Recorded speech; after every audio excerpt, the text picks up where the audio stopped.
welcome everyone. Warm welcome from me and from Justine. I'm Ryan. I'll introduce myself in a moment, but it's great to have you all on here. Just a quick sort of show of hands if your screens are on. Have you been on a session before, or is this your first session? Because we did a session previously around the cost of living and power plans. So I'm getting a few nods, a few shakes, or maybe a bit of both, I think. All right, brilliant. We're delighted to be kind of working in partnership basically with Mental Health in Recruitment and the team there to be part of your wellbeing program. I believe that started maybe even end of last year with various kind of sessions and events. Yeah, we're Finwell. We're going to be talking to you and doing lots of sessions around financial wellbeing, obviously. So lots of different areas of wellbeing, really important to get a good understanding of all the different elements. And hopefully we are the specialists when it comes to financial wellbeing. So as you can see on the screen in front of you, this session is all about basic money management. So the first one was all about kind of the cost of living and the challenges and the solutions. And I think we will have some recordings that you can watch that back if you want to. We also covered you creating your financial power plan and a 4-step guide to kind of understanding and improving your own financial well-being. So again, we'll share that content with you.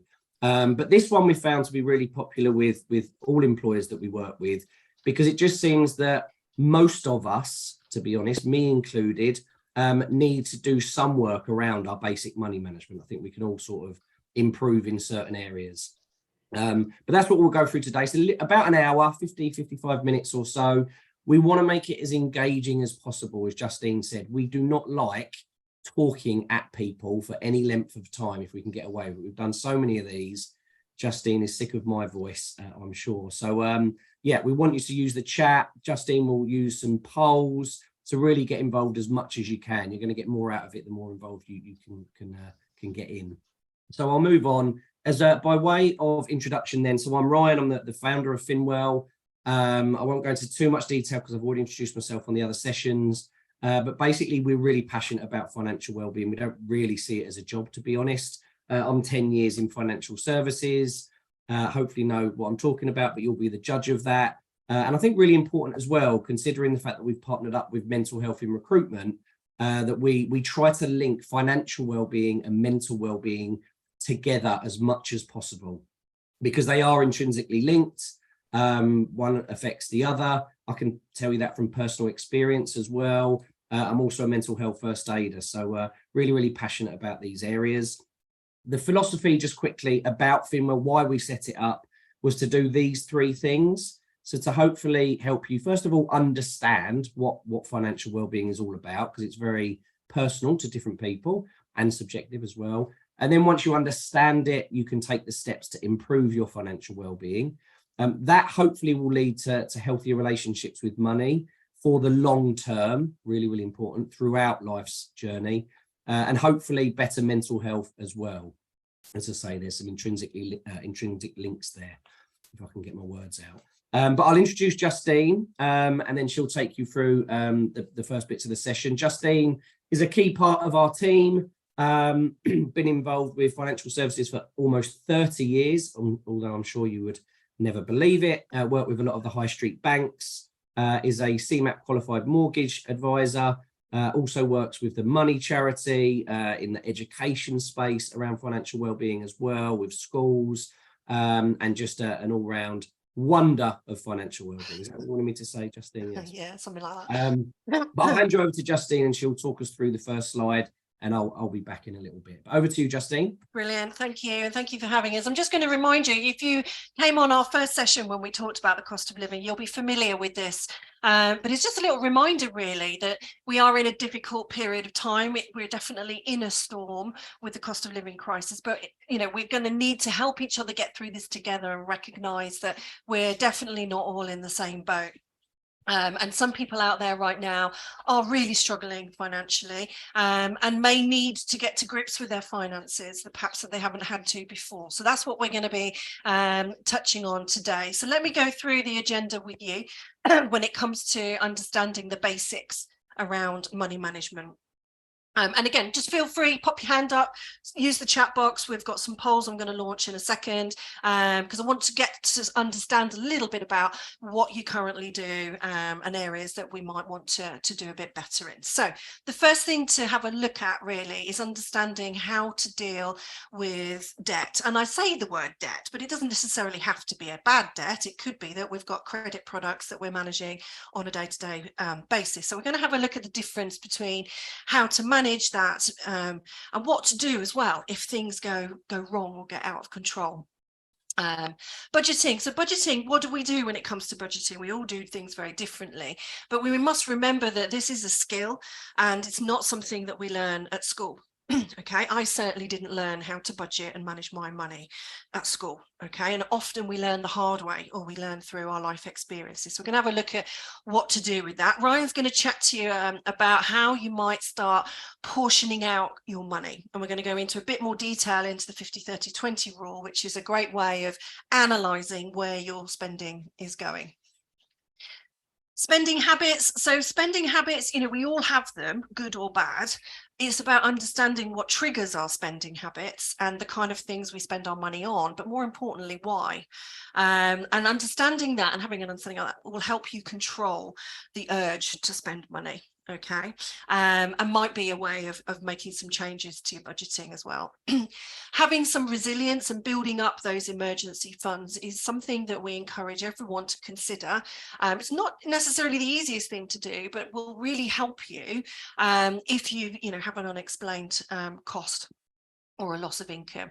As always, there's going to be lots of additional resources and next steps, and we'll have plenty of time for Q&A as well. So let's get going with having a look at manageable and unmanageable. Now, what I mean by manageable and unmanageable debts is understanding credit, the products that you have. Okay, but understanding not just what you've got, but understanding how much you're paying for them. Are you able to pay them? Are you on top of them? And that's the difference between manageable versus unmanageable. Manageable debts are a good thing because they build up your credit score. And as long as we can budget for them, that's great. But it's when things suddenly get out of control that they turn into unmanageable. Now, we all rely on different credit products through our lives, okay? Some more than others. Maybe we're having to use our credit cards a bit more at the moment. I know I certainly am. What I'm keen to know, though, I'm just going to see if this can pop up on your screen. Give me a thumbs up and tell me you can see that. What I want to know is what kind of credit do you currently use? Remember, this is all anonymous, so you're not sharing anything personal, but, most of us will use some kind of credit, and it might be one of those there on the screen, or it might be something completely different. So tell me, what do you currently have, or what do you currently use? Let's see if I can get you guys to get involved in that poll there. Can you all see it on the screen? Okay, yeah, brilliant. Can you all get in and answer it? Yeah, okay. It just takes a moment to come through because at the moment nothing's showing on my screen. I had this the other day, Ryan. I launched a load of polls and there was nothing that came through, even though everybody answered them. We need a bit of hold music as well, a little bit of jazz or something. Just we're doing do. Right. In that case, then I'm going to ask people to tell me. Yeah, it's not coming through. So I can see them, Justine. Okay, go on then. You tell me. What can you see? I'm going to hold on. I need to end the poll, and then you can probably launch the results.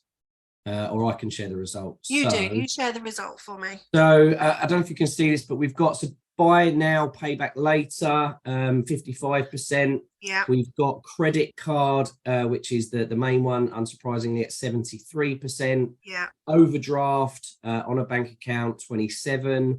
Loan at 27% as well, and none in the other. I'm just going to get a quick screenshot of that, actually. And what's really interesting about that is 73% of people using a credit card. I'm not surprised by that at all. It's probably the one product that is readily available to people for you to use them. So it's understanding about how you use that credit card, and being able to budget for it, and making sure that you're understanding the consequences, I suppose, around any type of credit. So if you're finding yourself, though, all of a sudden, maybe what once was affordable and budgeted all of a sudden then becomes a bit more out of control, what you've got to do is realize that taking out more credit isn't necessarily going to help you. Okay, you need to absolutely make sure you're prioritizing and writing them down, and knowing which ones are the highest interest with the highest APRs, and maybe even reaching out to someone to help put together a bit of a plan in order to clear them. And that's kind of the first step, if you like, when it comes to how do we manage things that suddenly become out of control. It's not necessarily easy, if you want to move it on for me, Ryan, to do that. And that's why we encourage people to speak to someone. Now, when it comes to high APRs, don't forget as well that different products charge interest and fees differently. Okay, and obviously if you're able to get a 0% credit card, for example, that's going to mean you're paying nothing for a period of time, but that period of time also comes to the end, so it's important to know what's going to happen in the future as well. Right, next one along. After you prioritize those, one of the things that people may want to think about right now is consolidation an option for you. And if you are dealing with a number of, credit cards or store cards and overdrafts and buy now, pay laters, you might want to consider consolidation. It's not for everyone, but what it does is pull them all together into one, which means you're only paying one rate of interest and one monthly payment, which does make it a little easier to clear off that kind of debt. Okay, then what we would consider as a good option for us, once we've looked at that, is knowing what to do if things are getting out of control. And at this point, I'm going to hand over to Ryan to tell you a little bit about step change. Brilliant. Thanks, Justine. Again, we haven't got a poll for this, but just by a show of thumbs up, who's heard of step change? And don't worry if you haven't. Megan says yes. So that's one. Any others? No, pretty much. Yeah. So one out of Laura, Laura, Ann, and Hayley as well. Yeah, got a few. Got a few. Well, that's good. I'm pleased to hear that. But it's completely common to not have heard of them, and it's really, really important to have heard of them. So if you take only one thing away from this session, please be it that you know a little bit more about step change. Not necessarily for yourself. You may not be in an issue with any sort of debt, and that's absolutely fine. But I'm pretty sure that you will know someone, whether it's a work colleague, a friend, a family member, a neighbour, that is having some issues. And if the conversation ever was to come up, at least then you can effectively signpost them to some really fantastic, free, anonymous support that I can honestly tell you is not only life-changing, it can be life-saving. I talk again about the links to mental health and financial well-being, but again, through personal experience, people that are having issues with this feel like there's no way out, but there definitely is options out there. So Step Change, fantastic organisation. They're the biggest debt charity in the UK. We partner with Step Change, and what can they do for you? So you can contact them completely anonymously. You can speak to someone on the phone, or you can just email and keep communication by email if you want. But they can do a number of things. They can first contact your providers, so getting in touch with your providers and giving you a bit of breathing space with debts and bills. They can arrange payment plans, so to put a payment plan in place so that you can pay that off over time and actually have a bit of kind of mental freedom from the debt, to be honest. And there's a website link here, a page on our website that we've dedicated to Step Change. We've tried to bring all of their best resources onto one page. They got some fantastic YouTube videos, some case studies about real people that have got into issues with debt, a lot of the time through no fault of their own. And I'd definitely recommend you take a look at that. I've also got a 60-second debt test that anybody can take, where you can see, if you might need to use their services. So that's just a little bit about Step Change, but at least you'll be able to take that away and talk to other people about that. But yeah, back to you, Justine. Brilliant. And yeah, don't underestimate that often in these situations we have to reach out and get the help that we need. Right, we've got a little poll. Now, Ryan, I'm going to ask you if you can launch the poll, the budgeting poll. So what I want to know is, how do you currently budget? And assuming that that poll's working for you, you've got a couple of, first of all, do you have a budget is the first question, really. Yes, no, or sort of. And you'll have to tell me, Ryan, because I can't see I can't see the poll results. I was on mute. Sorry, that's a fine That's for me. right. We've got a lot of sort ofs. Yeah. A lot of sort ofs. We've got 2 yeses, 0 nos, but mainly sort of. So I'd be interested to see. So the next one, the next poll, then I'm going to get you to pop up for me, Ryan, is the spending one. So I want to know, how do you go about your budgeting? How do you track your spending? Okay, what is it you do that makes you think that you sort of do your budgeting? Let's have a look and see, what are people using for their spending? Hopefully you can all see that. So we've got, yeah, here we go. Money bank app, spreadsheet, pen and paper, or I don't track my spending. I'm a spreadsheet kind of person. And I know you, Justine, are a pen and paper. Pen and paper. Shows my age, that does. I like ticking things off, though, to make sure that they've been paid. Brilliant. So we're getting a lot through. I'll share this in a sec, but we've got 82% using a money or banking app. Yeah. 18% spreadsheet. No one is joining you, Justine, on the pen and paper. I don't know if it's an age thing. I'm not saying anything.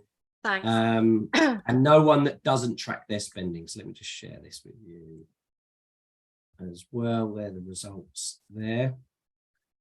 Excellent. Brilliant. I wonder why no one uses pen and paper. It's the old-fashioned way of doing it. Right, okay, so let's go through and have a look at sort of budgeting in a bit more detail, man. Thank you for getting involved in some of the polls. So the first thing to do is to choose how you're going to do it, okay? And the whole purpose here is not just a cursory glance at a mobile app, but to be analysing your spending patterns, looking back as well as forward, and anticipating things that might be coming up. Often if we're just looking at an app, we forget about things that are coming up. So however you choose to do it, it doesn't matter. Everyone's individual. Like I said, I'm a good old-fashioned pen and paper. Move it on for me, Ryan. Then what you've got to do first of all is almost, I write down all of my household income, my husband's income, and any child benefit and any other benefits that you've got. Okay, sounds easy. Okay. Next bit though, getting together all those bank statements. Okay, you can't just glance at your mobile app. You do need to look back to average spending as well as what's coming up in the future. So getting together all those bank statements is really important. Then we're going to have a look at the 50-30-20 rule, which we'll come to in a little while. But what we're trying to do here is itemize all of your outgoings into 3 categories. The absolutely essential bills, the needs, then the things that you like to do and the things that you want, and then not forgetting the future about paying off your credit card or planning for a holiday or even retirement. So we'll go into that in a bit more detail in a second. And then it's important to allocate an amount of money for each thing, okay, to make sure that you're not overspending. So if you like having a takeaway on a Friday night, okay, then allocate yourself a budget for takeaways, okay? But once it's gone, but you allocate yourself a budget. If you have I don't know, you like spending your money on shoes or sports equipment, give yourself a budget and put it within your budget and don't overspend it. And that way you're not restricting yourself, but equally you're giving yourself a small budget, if that makes sense. Yeah, it's a tricky one, but it's a good thing to allocate money to make sure that you're not overspending. Right. Then what you need to do is make sure as much of it is automated as possible. So for most of your bills, the everyday things, setting up those automated direct debits to come out as soon as you're paid, including any credit card payments, and also maybe including a little bit of savings as well. We're going to talk about variable income in a second, but again, be thinking about what are those essential things that you've got to make sure you cover, particularly if you're paid on a full weekly rolling basis, which you might be. setting up a direct debit for that future planning for those savings or paying off the credit cards, and splitting it into 4, almost maybe creating a weekly budget for some of those spending things that you like to do as well. Okay, Ryan, move it on for me. Now, we're going to go into a bit more detail now. Ryan, I'm going to hand over to you to just go through sort of how this kind of would work, but also thinking about that variable income as well. Good stuff. So again, just show of hands, have you heard of the 50-30-20 rule? Again, you'll have to show. I've only got a few screens that I can see. Yeah, there's a few nods. I can see Megan and yeah, there's a few. Okay, here's the next one. Does anyone want to feel brave enough to come off mute and just sort of explain what they think it is or what they've used it for? Go on, someone be brave. Someone be brave. Come on, who? Catherine. I think Catherine. Obviously I'm only picking up on what you said on the last the last training. You're our mole, our perfect mole. Excellent. Can you remember? So am I right in saying 50% is must, 30% is need, 20% is saving? I remember that one. Future. The future. 50% is what you have to spend, you've got no choice, and the 30% is kind of disposable to an extent to allow you to do things you want to do. Perfect. Yeah. In a roundabout way. Yeah. You know what, if we had a prize we'd give it to you. Unfortunately not, but yeah, brilliant. Thank you for saying that anyway, but it does help. I'll go through it just to confirm. We have got as well a little short video as one of our follow-up resources that really explains this, that you'll have access to. So look, the first thing to say is that it is a guide. All right, we call it the I've got a question. Yeah. I've got a question in the chat box, Ryan, and it's a really good question from Lauren. Okay, I'm seeing this. I always save at the end of the month rather than at the start. So what's left? This is because I'm under the impression that it is bad to save and then take money out of savings, e.g. lose tax-free allowance in ISA. Is that right? Okay, we'll deal this straight away then. So it is absolutely the best habit to get into, to do it when you get paid, not at the end. Because if you do it at the end, very, very unlikely to happen because life gets in the way and there's things to spend your money on. There's something as well that is known about paying yourself first. So as soon as that money comes in, you know all of your committed outgoings, all your direct debits, but also to think of yourself as a bill. You've got to pay yourself, whether that's some sort of savings to go into your emergency funds or whatever. Pay that at the start. Make sure it's affordable, so try and work it out. There's no point putting half your earnings into that and then having to go back into it. That'll just make you feel bad. But definitely to try and do it at the start. Just to kind of answer the question around losing tax-free allowance in ISAs. ISAs, whether there's two types of ISAs. I don't want to get into too much detail on this session because we'll probably do that in a future session. There's two types of ISAs. There's a cash ISA, which is just your money going in and it earns an interest rate, whatever that might be. Or there's an investment ISA, where you put the money in and it actually is invested and it can go up and down depending on the risk and all that sort of stuff. Either way, if you take money out of either of them, it is tax-free. All right, there's no penalties for taking the money out. But all I would say, investment ISAs really should be more of a longer term tool or account that you use. And you should really, as we're going to see in a moment, about building up emergency funds and immediate savings. That's where you should go to if you need to dip into to a pot of money, rather than anything that's invested or for the medium or long term. So yeah, do it at the start and try and separate pots out for your go-to money if you really, really need it, or the money that you're going to try and leave to grow to achieve a certain type of goal. Does that answer the question? I hope it does. Yeah. And it's okay to have more than one savings account as well. So if you have got an ISA, for the future, you might want a different type of account that you can dip in and out of as you need to. So it's okay to have more than one. But yeah, it's a really good question. Yeah, thanks for that, Lauren. Is that all right? Has that answered your question, Lauren, just to make sure? Yes, it has. Thank you. Brilliant. So yeah, back to the 50-30-20 rule then. So just to clarify, again, it's a guide, and this is probably an unrealistic guide as well at the moment, because, you know, me, for you know, as an example, is probably a bit more like 70-30-0. I'm trying to still put money into my pension and everything else, obviously, but it will be harder at different times in our lives. But the basic premise, whatever the percentages are for you, and you can work them out for yourself, separating it out into your needs, your wants, and your future. So needs can be things like your mortgage, your rent, gas, electric, all your bills, all your energy bills, your phone, car, travel to work, things that you have to pay for, really. Your wants are, as Justine said, things that are actually going to make you happy. We can't spend all of our money on just the necessities. You know, we need to think about our social well-being as well, and our mental well-being as well, and doing some of the things that we enjoy, you know, to a certain degree. So these are things like hobbies, events, going out, seeing people, you know, birthdays, weddings, Netflix, whatever it is that you choose to, gym memberships, whatever it is you choose to spend your money on, trying to get it around the 30% mark. And then looking at trying to allocate around 20%, and it can be more or less, into your future. So this could be, you know, getting control of your debts and paying them off, building up emergency funds, which we'll look into in a bit, all those sort of short, medium, and longer term plans, retirement included. So that's just a little bit about the 50-30-20 rule. And as it says there, it is just a guide, and the percentages might well be different.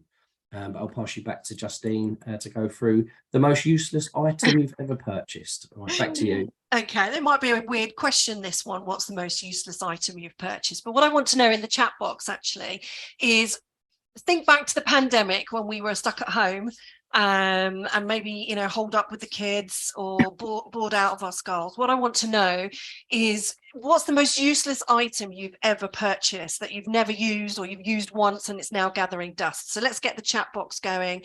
I'm going to ask you all just to tell me a useless item that you've purchased. Let's have a look and see what people come up with. I'll just kick off. It wasn't useless. It was actually really good, but it didn't last that long. And that was one of the trampolines for the kids. I've got 2 young kids, so obviously you needed something for them to do and a bit of exercise as well. We put it outside. It took me absolutely ages to set this thing up, like to put it together. I'm useless at that, by the way, anyway. Took me ages. And then I think the following week or a couple of weeks later, we had that really bad stormy period. Yeah. And luckily, I connected the hose pipe to the trampoline, to one of the legs of the trampoline, because I could just see it going. And I did. We came out the next morning or whatever, and it was over the wall, but luckily still hanging on by the hose pipe. But I love it. Bit of a rubbish story to give people a bit of time to put theirs in the chat. I was one of those bread makers. My daughter wanted to make fresh bread, and we couldn't get bread from the local shop, so I don't think I've used it since the pandemic. Right, we've got some people here. I love this. A donut maker, fantastic. See, I'd carry on using the donut maker because I like donuts. A sofa online, didn't get to sit on it first. It's too uncomfy now. Would rather sit in bed at night. Fantastic. A bike, but we've now got a knee injury, so you can't use it. Fantastic. A lot of clothes, yeah, online shopping, which I've never used. The crinkle cutter for chips springs to mind. Oh my god, I didn't even know that was a thing. Crinkle cutters, there you go. Tools, yeah. High heels, nowhere to go, but just wandered around the house in your high heels. Yeah, like it. Right, so loving all of those. So one of the things we need to have a think about is how we go about with our spending, what triggers our spending, which I'm going to come on to, but how to track things when we know we like spending our money. And the first thing we suggest when it comes to this is kind of categorizing and checking back through your statements to see where your money is regularly going on. This is more of the 30% bit, the things that we want, the nice things, okay? And being able to categorize and track our spending, as you can see here on the screen, might actually, by analyzing it, make you realize that, crikey, I've spent too much on those high heels that I'm never going to wear again. So tracking your spending is a big one. Move it on for me, Ryan. Also keeping different categories. So if you know that you like eating out, you know, giving yourself a budget to eat out, but being able to visualize and separate out those purchases into different categories and giving yourself a budget to do that is another really good tip when it comes to managing your money. Oh, I'm losing my voice. Impulse buying, right? So if you are the kind of person that's likes to spend your money impulsively, then give yourself a budget, because that will curb your desire to spend your money, but it will also mean that you know, you can spend without feeling guilty. Which, you know, often I say, right, this month I'm not going to spend anything on takeaways, and then you think, oh, I can't bother to cook tonight, I want a takeaway.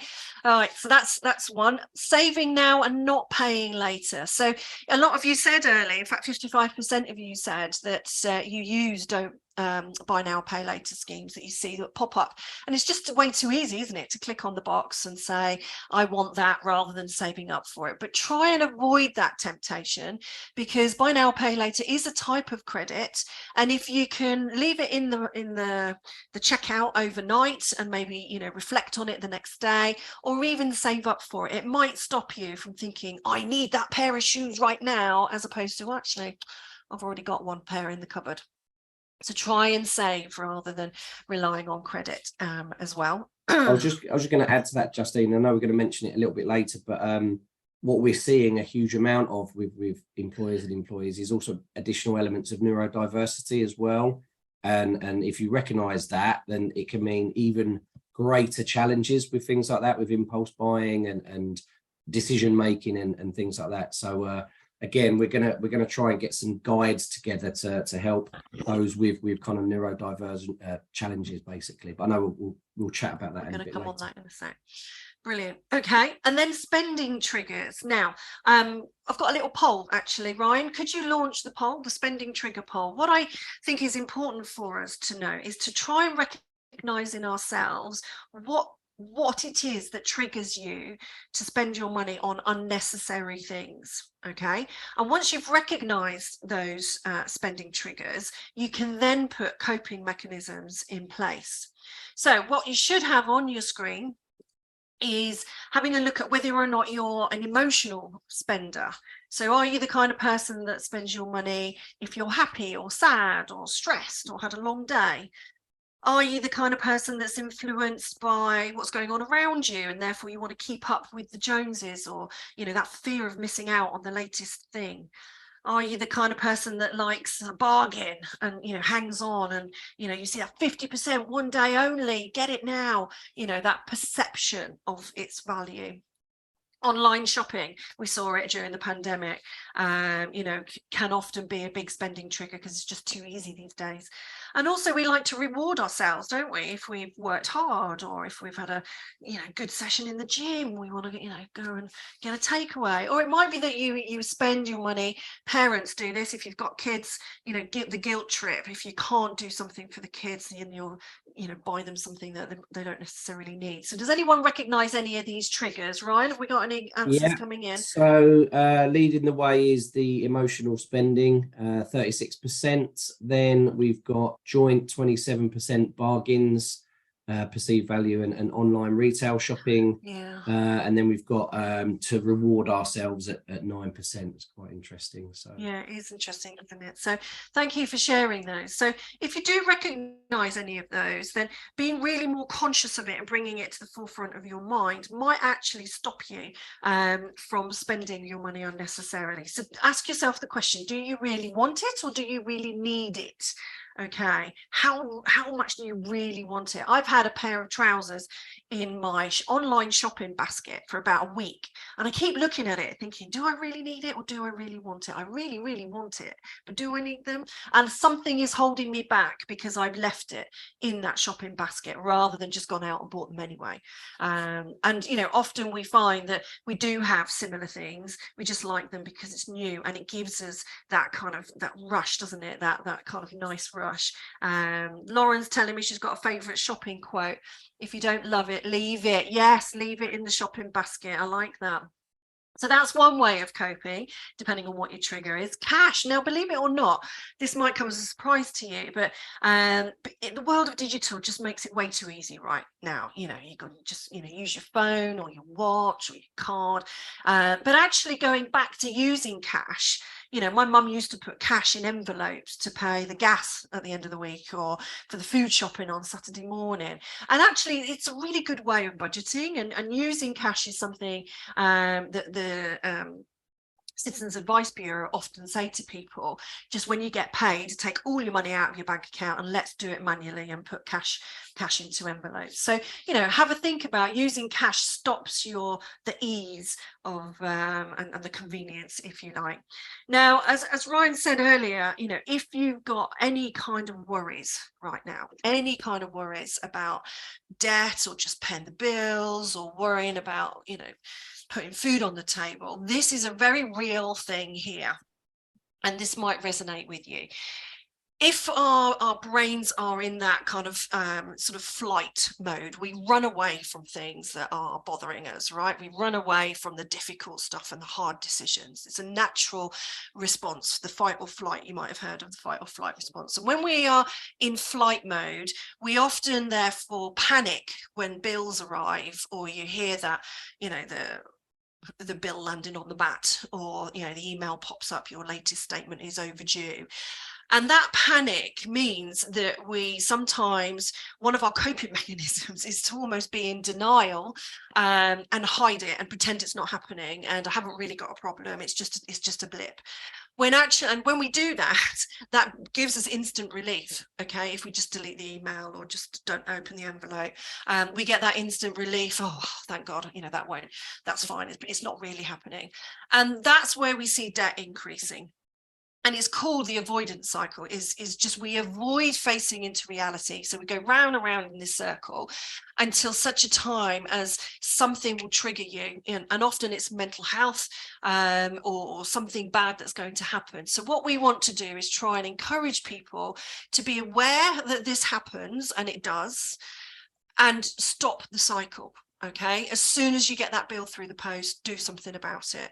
Okay, don't pretend, don't hide it in a drawer, don't delete the email. Okay, that's only going to make it worse. So the more we avoid something, it's a bit like putting off that piece of work that we really don't want to do, and it just hangs around. We procrastinate and we find other things to do because we don't want to do it. It's exactly the same thing with money.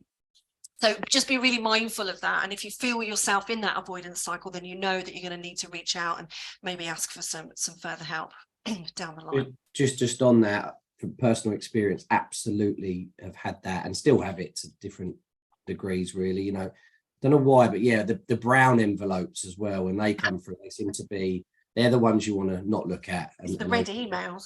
Yeah, never really good info on them brown envelopes. But anyway, yeah, definitely. Move it on. Okay, and actually just go back a slide actually for me, Ryan, because actually if you want to know any more about this, because this is real life psychology linked into how we manage our money, the mental health and money advice.org there at the bottom have lots of information about how to get yourself out of this avoidance cycle if you find yourself in that space as well. Now, Ryan did mention neurodiversity, so it is worth us just touching on this. It may not be relevant for you personally, or you might know people around you as well. But more and more research at the moment is telling us that if you're living with a neurodiverse condition, whether that's diagnosed or undiagnosed, then you're going to be feeling your skills and the ability to manage money is going to be even harder. Okay. And that's, the example here with ADHD. So if someone living with ADHD, for example, will have difficulties managing their money, okay, they're more likely to overspend. They're more likely to be forgetful and forget bills need to be paid on time. They're more likely to shy away from making decisions. They're likely to miss bills. And on average, and this is taken from YouGov and Monzo, and on average, £1,600 a year is, the additional cost because of maybe additional fees and charges that people are incurring.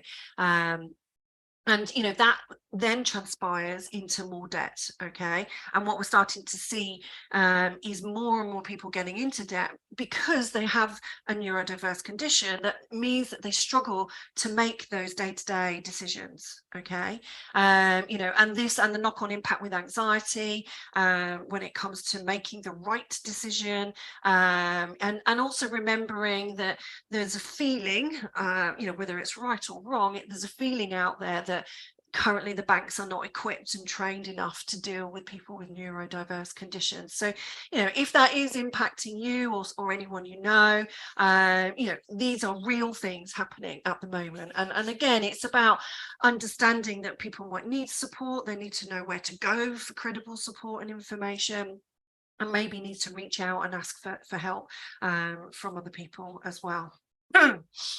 Okay, so now we're going to have a look at what we call financial resilience or rainy day money. Now, I've got a little poll actually, Ryan. Could you put it up on the screen?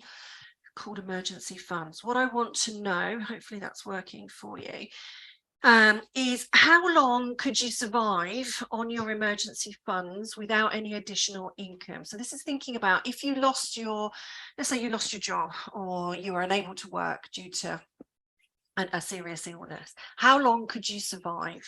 Okay, and could you survive at all, or maybe 1 or 2 months, maybe 3 or 3 to 6 months? Let's have a look and see. Ryan, I can't see the answers coming in on that. They're coming in thick and fast. Just give it another couple of seconds for those that haven't managed to do it yet. 8 out of 13, last few. That's it. Any more for any more? So we're looking at the moment, none is 27%. So the highest is 1 to 2 months. So 36% of people, sorry, could survive around 1 to 2 months. 27% of people, none at all. Yeah. And then split 18% for each for 3 months or 3 to 6 months. I'm just going to get a screenshot of that as well. That's again very common what we see, isn't it, Justine? Massively common. So one of the things that can really help improve your financial well-being and the link to your mental well-being is having a goal, having a think about how can I build up this resilience. Okay, and we talk about financial resilience is the ability to cope. Do you want to move it on one for me, Ryan? The ability to cope should you lose your income or should you have an unexpected bill. Okay, and the more we can build up our emergency funds and our resilience, the less reliant we're going to be when it comes to using credit and credit cards. Okay, and I suppose that the first thing to say is I appreciate this is not easy, and it's definitely not easy right now. Okay, but it could be one of your goals is to start to build up a little and often towards some emergency funds. And what you need to start off with is having a look at your essential needs, back to that 50% needs. So let's assume in this example our essential needs here are about $1,500 per month. So that's your mortgage and your food and petrol and your normal bills. And what you want to do is start by thinking about how can I work towards that, just 1 month worth to begin with, saving up a little bit, doesn't have to be a lot, but chipping away into an emergency pot to cover at least 1 month of those of those essential needs. And once you've got to 1 month, build up to 3, and then once you've got to 3, build up to 6. Okay, and by doing this, so the example here is sort of 3 months worth of essential bills, about 4,500. By doing this, you've got a pot of money that isn't to pay for a holiday or a deposit on a house. It's just there just in case something goes wrong. Okay, and we saw a lot of this during the pandemic when people were put on furlough, being made redundant. And we can see there from the poll that actually people don't necessarily consider this something they want because they don't think it's going to happen to them. And only when it does do they realize, you know, that they aren't able to cope. By building up an emergency pot, it will buy you time. It will help your anxiety and your mental health and stresses as well. And it stops you from constantly relying on the credit card or the overdraft as well, but appreciating this is difficult. So what we're suggesting you do is consider setting up an automated payment direct debit for a small amount within your budget to work towards your goal. It could just be a couple of quid, but just start. If you haven't got one already, start somewhere for a little few pounds here and there. It soon starts to add up, and then you've got something to fall back on. So setting it up and making it automatic. And setting up direct debits for savings just like you would any other bill. Make sure it comes out just after payday or as soon as you've been paid, and create a separate account. You can have as many separate accounts and separate pots. Have one for your emergency funds, and that way you're less likely to touch it unless something goes wrong and you need to going forward. Okay, pop it on for me, Ron. Yeah, I was just going to say on that again, feel free to share in the chat any apps that you do use. There, I've been amazed actually with I've been with Barclays since I was 16 or something, so not that long ago, but now some of the newer ones, the newer banks have got great apps as well. I use Monzo and Moneybox, and where you can really start to separate pots of money for different things. We was talking about that before, wasn't we, to categorize your spending and your budgets. There's some really brilliant apps. So yeah, feel free to put in the chat what you use and what you find really useful. But yeah, I'll just move this on for you. Oh, James, I'll give you some budgeting apps at the end. Is it just budgeting apps or is it savings apps? Both, to be fair. Yeah, okay. Well, I'll touch on that at the end then. And that example one that we had on the previous slides, there was one in the bottom right hand corner that said like it could categorize what like takeouts or you're spending. Yeah. Monzo is a good one for that. It categorizes things into pots for you. If you haven't ever looked at Monzo, that's a really good one as well. Okay, well, so let's do it now. If it's budgeting that you're looking at having a go at and you want an app, you can download budgeting apps from places like the Money Charity, Citizens Advice, moneysavingexpert.com. They have budgeting tools that help you, but that you have to kind of manually input those kind of ones. Monzo is best known for Monzo is a bank, it's a challenger bank. They're best known for putting your spending into automatic pots and showing you that, you spent last month, I don't know, 30% of your income on eating out, for example. Now, if you're looking for other types of apps, ones that we hear about is HyperJar. So HyperJar is regulated by the Financial Conduct Authority as well. And again, allows you to allocate different types of spendings. So, if you, I don't know, let's say you allocate, I don't know, 400 quid to your food bill this month. And every time you go to the supermarket, your money comes out of that spending account. Okay, so HyperJar is another one as well. We've got some, Catherine saying HyperJar is also great if you have kids. They can, so you can give your kids a budget to spend that you can oversee as well, definitely. I've got Jade telling me she does the savings challenge. I like a good savings challenge. £1 on a Monday, £2 on a Tuesday, £7 on a Sunday, and you repeat it every week, and it adds up to about 1.5k a year. You don't really see it going out, and it is that unconscious savings habit that we're talking about here. The other one, is anyone using any of the save the change or rounding up functions to help them save up a few bits? Anyone heard of them? No? Okay, so save the change. A lot of the big banks do use this. It might be a function that you just need to switch on. It's often called the rounding up function, where every time you use your debit card, it's rounded up to the next pound. So let's say you buy a coffee, £3.50. You pay £4 for it, and that 50p goes across to a nominated savings account without you really knowing, so that every time you use your debit card, I have that function on my bank account. And I don't go out very often, and I probably unconsciously save about £20-25 a month that goes into a separate pot for my kids when they need something. And having separate, did you do that? I did it at Christmas actually, and again, I've never done it before. I did it, I think, through Monzo or Moneybox or one of them, and it paid for a Christmas fund, that went towards the turkey and all the additional costs of that. So really, really useful. You just don't notice it. It's good one to look at. It is.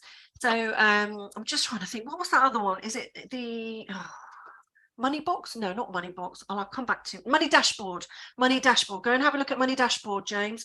Money Dashboard allows you to put all your different bank accounts together in one place through open banking, and shows you some of your spending as well.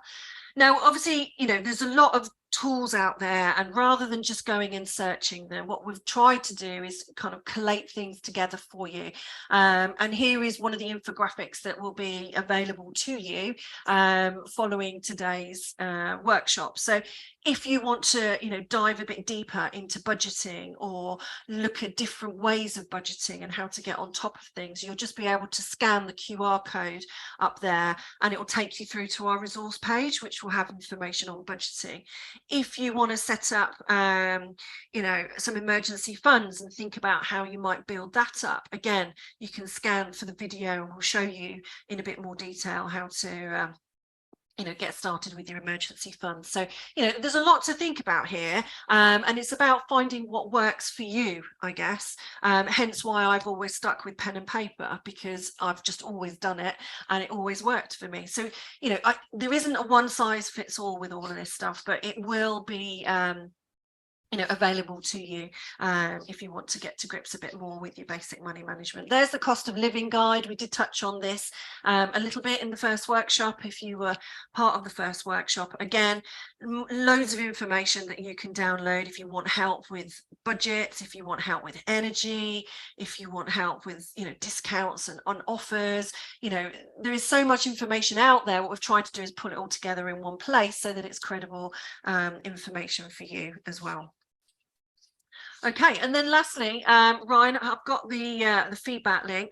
You know, obviously we're running a lot of sessions with you guys, which has been absolutely great. What we're keen to do though is to get your feedback, as always. So what we've got here, I've just popped the link there into the chat box, and I think that QR. What does the QR work with your camera on your phone, Ryan? Yeah. If you wouldn't mind, I don't know, if you wouldn't mind taking a moment, we'd love to get your feedback as well. And now's a chance for any questions. Does anyone have any questions they want to either come off mute and ask us, or pop in the chat? Yeah, feel free. Just any thoughts or any questions that might have come up, feel free to share them now. But if you would do that feedback, we'd really appreciate that. A lot of our sessions we've kind of tweaked, and you know, they've been designed over time, just listening to employees and what they like, what they don't like so much, and what they want.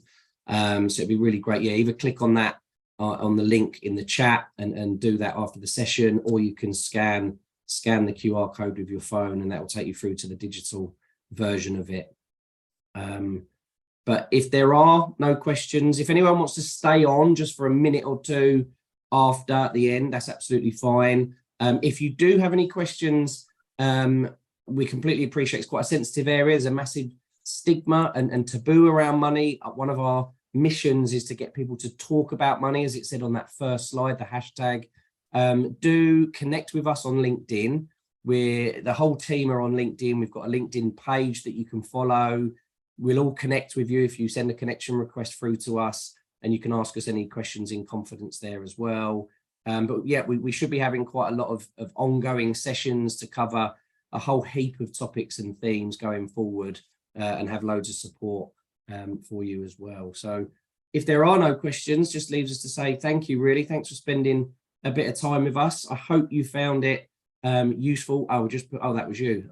Someone's just put in here, Emma and Plum are they really, oh, that was you, Justine. Yeah, that was me. Emma, that was for James, just to say. Emma and Plum are another couple of budgeting apps. And Honey as well, for saving as well as Honey. Yeah, thanks for that.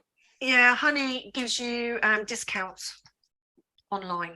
Yeah, so it checks, doesn't it, if any discounts are available. And there's ones that check for coupons and discount codes and things like that. So yeah, so listen, thank you. Hope it's been useful. If it has been useful, as well as doing the feedback, please do just tell, you know, your colleagues, because I think there's a lot of reservation maybe for coming onto these sessions, not knowing what it's going to be like. We're going to try and share some of the video content so people can see we don't have two heads, and we're not going to ask you what you earn or anything like that. If you thought it was rubbish, just don't say anything. Just keep that to yourself and just keep that one. But if you do think it was good, then yeah, please do share, because that's how more people will get involved with this. But thank you again, and have a great rest of the day.